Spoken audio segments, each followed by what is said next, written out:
नमस्कार, मैं अनिल जायसवाल। आप देख रहे हैं वायरल खबरें। आइए डालते हैं एक नजर मुंबई की खास खबरों पर। माता की जय। अमर रहे, अमर रहे। भारतीय जनता पार्टी दिंडोसी विधानसभा के कार्यालय पर डॉक्टर श्यामा प्रसाद मुखर्जी को पुष्प श्रद्धांजलि दिया और देश के लिए दिए गए उनके बलिदान को याद करके सभी ने भारत माता की जय बोले। इस कार्यक्रम में आमदार राजहंस सिंह, मुंबई सचिव ज्ञानमूर्ति शर्मा, नगर सेविका संगीता शर्मा, मंडल अध्यक्ष राजहंस सिंह, आनंद सिंह, कमलेश शुक्ला, अमृता धोरात, भारती भेंडे, युवराज बंसोड़े, अजय यादव, जितेंद्र गुप्ता, संतोष यादव व अन्य पदाधिकारी उपस्थित रहे।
यहाँ पे दिंडोसी विधानसभा में डॉक्टर श्यामा प्रसाद मुखर्जी का कार्यक्रम जो किया गया, उसके बारे में क्या कहना चाहेंगे?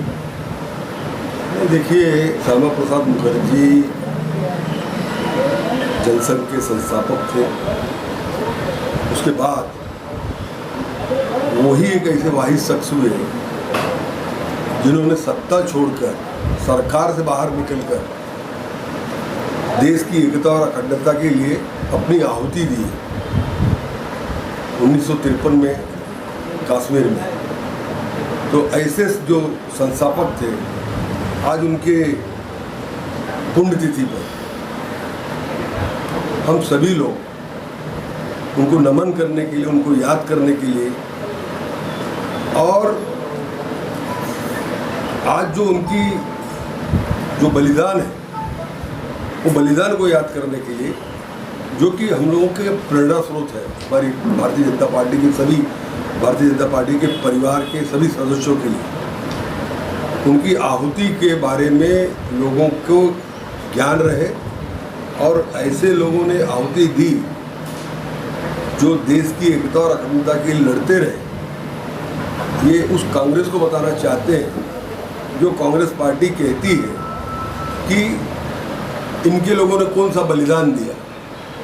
तो सबसे पहले इस देश की एकता, अखंडता, जो अखंड भारत का उनका एक नारा था कि वो कश्मीर हमारा है, और अपना बलिदान दिए जाके वहाँ पर। तो उनकी पुण्यतिथि पे सभी हम लोग यहाँ पे डिंडोसी के भारतीय जनता पार्टी के परिवार के सभी सदस्य उनको उनका बलिदान याद करने के लिए, उनकी जो भावनाएं थी उस वक्त, उसे याद करने के लिए आज जो अखंड भारत बना हुआ आदरणीय मोदी जी के नेतृत्व में, और कश्मीर तो हमारे पास है ही, आदरणीय मोदी जी और अमित शाह जी के नेतृत्व में जो पाक अधिकृत पीओके जिसको बोलते हैं, वो भी आने वाले दिनों में हमारे देश में होगा, जो कि स्वर्गीय श्यामा प्रसाद मुखर्जी की एक भावना थी, एक उनकी प्रेरणा थी। उस प्रेरणा को पूरा करने का काम हमारे आदरणीय प्रधानमंत्री मोदी जी और आदरणीय गृह मंत्री अमित शाह जी पूरा करने का काम करें। आज हम सभी लोगों ने डॉक्टर श्यामा प्रसाद मुखर्जी जो भारतीय जनसंघ के संस्थापक थे, बाद में चल करके यही भारतीय जनसंघ जो है भारतीय जनता पार्टी का आज विराट रूप लिया हुआ है। आज डॉक्टर श्यामा प्रसाद मुखर्जी को हम सभी लोगों ने यहाँ श्रद्धा सुमन अर्पित किए, श्रद्धांजलि अर्पित की। जैसे कि हम सभी लोग जानते हैं, डॉक्टर श्यामा प्रसाद मुखर्जी ने कश्मीर के लिए अपना बलिदान दिया है।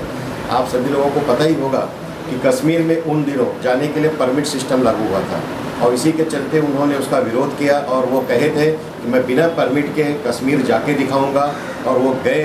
उस समय उनके साथ में तत्कालीन प्रधानमंत्री, बाद में प्रधानमंत्री बने, लेकिन अटल बिहारी वाजपेयी जी साथ में थे। उन्होंने बॉर्डर पे अटल बिहारी वाजपेयी जी को रोका, कहा कि आप यहीं रुक जाइए, आपको देश की सेवा करना है। और वो अकेले कश्मीर में बिना परमिट के गए और आपको पता है कि फिर आज ही के दिन संदेहास्पद स्थिति में उनकी मृत्यु हो गई। आज हम उन्हें बलिदान दिवस के रूप में मनाते हैं। कश्मीर का मुख्य मुद्दा यही था कि जब परमिट सिस्टम को उन्होंने विरोध करके गए थे और उस समय उन दिनों कश्मीर में अलग से प्रधान थे, अलग से विधान थे, अलग से निशान थे, जिसका विरोध डॉक्टर श्यामा प्रसाद मुखर्जी ने कहा था कि एक देश में दो विधान, दो निशान, दो प्रधान नहीं चलेंगे। उसका उन्होंने विरोध किया था। आज हम उनको श्रद्धांजलि अर्पित करते हैं। धन्यवाद।